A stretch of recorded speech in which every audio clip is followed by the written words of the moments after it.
مرة لعلي بن ابي طالب: من اشجع الناس؟ شوفوا علي وش يقول. علي شجاع وبطل ولا احد يشك في هذا. قالوا له: يا علي من اشجع الناس؟ قال: اشجع الناس ابا بكر.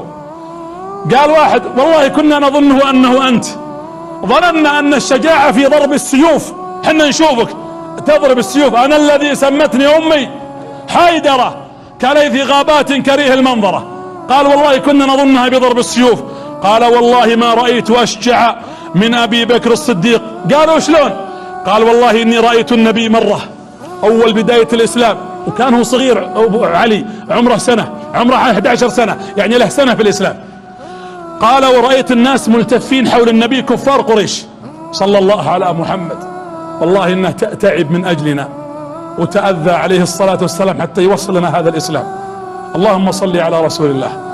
يقول: فرأيتهم ملتفين عليه، اللي يروي الرواية علي، يقول: فرأيت هذا يجذبه وهذا يضربه وهذا يقعده يدفه يجلسه وهذا يرفعه، ومجتمعين مجموعة كبيرة عند الكعبة، وذاك يخنقه على جدار الكعبة، وما من احد استطاع ان يدافع عن الرسول. وماذا تكون الجراح؟ أليس الجراح هدايا القدر؟ أليس الجراح هدايا القدر؟ إذا ما ارتضيت عليه الصلاة والسلام تأذى وتعب وأوذي حتى تصل هذه الرسالة والإسلام على هذا الطبق من ذهب تراه الأمة والأجيال. عيالنا الآن يشاهدون ما يدرون، وحنا ما شعرنا بشيء من ذلك. يقول علي رضي الله عنه: فرأيت أبا بكر الصديق رضي الله عنه يأتي من بعيد يركض يجري، ثم قال: افسحوا الطريق، ابتعدوا، حتى دخل بين هؤلاء الثلة. قال: أتقتلون رجلا أن يقول ربي الله؟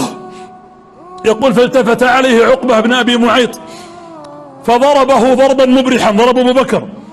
قال: فحمل النعال أكرمكم الله، والنعال قديما كان أسفلها كلها خشب. يقول: فحمل النعال فأخذ يضرب أبو بكر على وجهه وعلى عينيه. قال: والذي نفسي بيده ما عرف وجه أبو بكر من رأسه، انتفخ وجهه كله، لا نفرق بين عينه ولا أنفه ولا خده ولا أذنه، حتى حمل مغشيا عليه رضي الله عنه وأرضاه. والنبي يقول: ارفعوا أبا بكر، ارفعوا أبا بكر، وهو جالس عليه الصلاة والسلام. وجاءت بعض رجال قبيلة أبو بكر ورفعوه وأخذوه وأدخلوه إلى بيته عند أمه، وقالوا لها: والله لا نظن أنه حي ونشك أن يحيى، يعني هو ميت لكن إن قام أطعميه وأشربيه. ورجعوا لعقبة قالوا: والله لو أصيب أبو بكر بشيء لنقتلنك يا عقبة، والله ناخذ حقه وناخذ بالثار ولن نقبل بما فعلت. تخيلوا أبو بكر الصديق الآن مغشى عليه في الغرفة، وعنده أمه تنظر إليه وترقبه. فلما فتح عيونه، أول ما فتح عيونه نظر إلى أمه وقال لأمه رضي الله عنه وأرضاه: أين رسول الله؟ ماذا فعل برسول الله؟ وردت عليه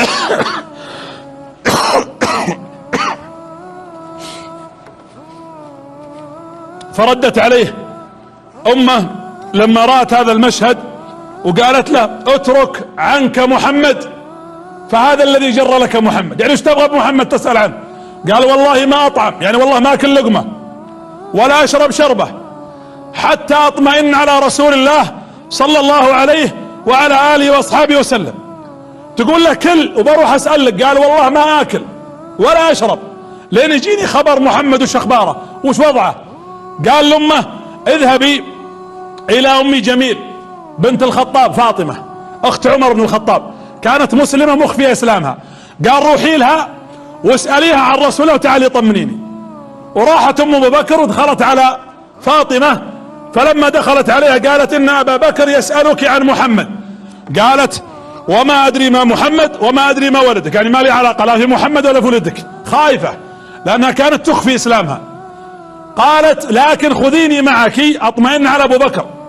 ايضا هي ذكية، تقول بروح معك بس اشوف وضعه.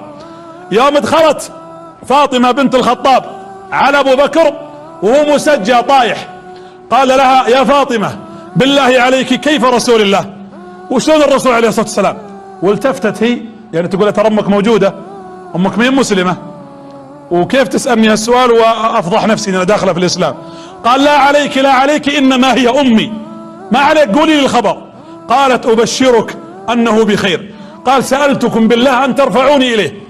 تقول فاطمة فحملناه والله انه لا يمشي وان الدم يسيل عليه وعلى ملابسه.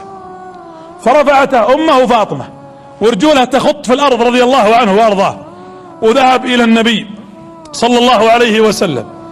ولما فتح له الباب شافه النبي فرق له ودمعت عينه واحتضن عليه الصلاة والسلام.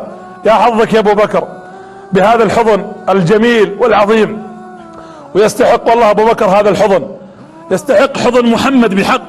حنا بعضنا وده يتمنى، لكن وش قدمت؟ حنا ما عمرنا خدشنا في الاسلام خدشة، ما عمرنا جانا شيء في سبيل الله. بعضنا يتثاقل البطانية وهو نايم يقوم من صلاة الفجر، البطانية ثقل منه، ثقلت على روحه ولم يستطع. ابو بكر ضحى، ولذلك احتضن النبي عليه الصلاة والسلام وجلس يحتضن. قال ماذا اصابك؟ يعني طمني عليك. قال لا عليك يا رسول الله فداك ابي وامي، انما شيء بسيط في وجهي، لا تخاف انا بخير. يطمئن النبي عليه الصلاة والسلام. شفتوا صداقة زي كذا؟ وين الازواج اليوم؟ هذا صاحب يقول ما صديقه لا تخاف علي، طمني زوجك عليك، لا تهولي لي الامور، خفف الامور في البيت، انت خفف الامور على اهل بيتك، لا تنشبهم مشغول ومديون وما علي وفيني، خفف الامور. وانتم يا اصدقاء وين الوفاء؟ وين المحبة؟ وين الاحساس بالصديق والحب؟ ولا خرطي كلام بس؟ الصداقة مين تسطير حروف، والمحبة والاخوة والوفاء ميزان عمل اللي ما يعملها عمل على وجه الارض ولا ما يعرف ذلك. ولذلك ابو بكر الصديق يعرف ذلك فضمه النبي صلى الله عليه وسلم. شوفوا ابو بكر الدم ينزل والنبي يضمه يمسح على وجهه. شوف ايش قال؟ امه واقفة، استغل الفرصة قال يا رسول الله اسألك ان تدعو لامي بالهداية. قال الرسول اللهم اهدي ام ابا بكر، اللهم اهدي ام ابا بكر. يقول ابو بكر والله ما نزل الرسول يده اللي تقول اشهد ان لا اله الا الله وان محمد رسول الله صلى الله عليه واله وسلم.